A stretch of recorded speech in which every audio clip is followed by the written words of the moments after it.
Speaking in Dubrovnik yesterday, Prime Minister Andrej Plenković said that he expects a comprehensive debate on the package of tax reforms in Parliament. Addressing investigations and arrests of former Croatian Defense Council members in Bosnia and Herzegovina accused of war crimes, he said that the government will know how to protect national interests and veterans. The Prime Minister said that all crimes should be investigated and processed, with those responsible being held accountable.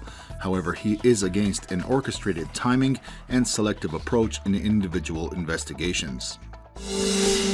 Veterans Minister Tomo Medved also addressed accusations against former members of the Croatian Defense Council in Bosnia and Herzegovina yesterday, claiming that attempts to change the character of the homeland war are in question.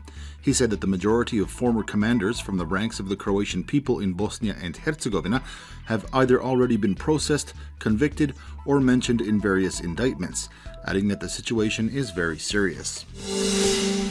In order to stimulate ecological farming in Croatia, which is lagging behind the European average, the union is financing education for domestic producers. For those that are registered, education is free of charge but also mandatory. There are more than 3,200 such producers and all must attend classes.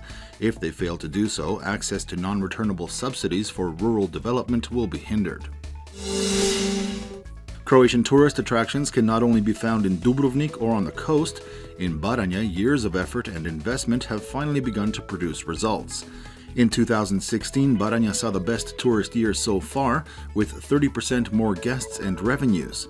Most guests seek to enjoy nature and authentic foods, and Baranja has just the right offering, with numerous events that include a wine marathon, fishermen's days, and small markets dedicated to local gastronomic specialties, giving Baranja the reputation of Croatia's Tuscany.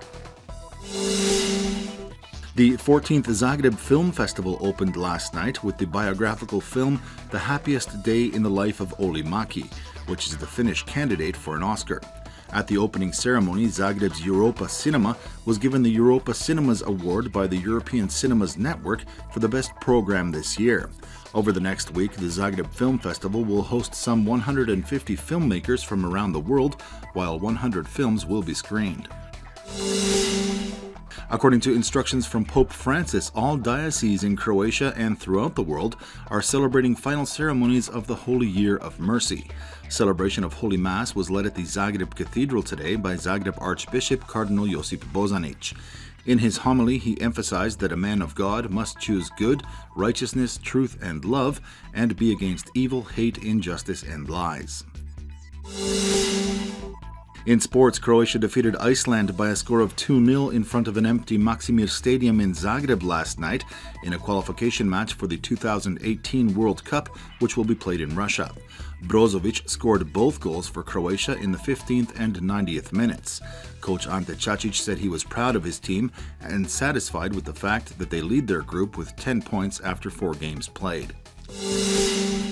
And the weather forecast, partly sunny for the remainder of the day with variable cloud coverage and little or no precipitation.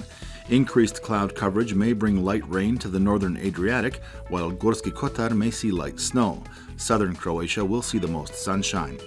The Bora wind on the coast will be slight to moderate during the afternoon and increase in strength near the end of the day.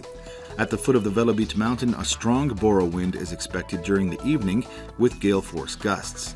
Seas will be smooth to slight, possibly moderate during the night. Highs for the day will generally range between 1 and 6 degrees in the interior and between 10 and 15 degrees on the coast. It will be partly sunny and mainly dry in the interior over the coming days, with a chance of fog in places during the morning. Cold weather is expected, especially during the morning, with lows dipping below 0 degrees, possibly as low as -5 degrees in mountainous areas. The coast will see relatively cold weather with moderate to strong Bora and northwesterly winds. It will be mainly sunny with occasional cloud coverage, especially tomorrow on the southern coast.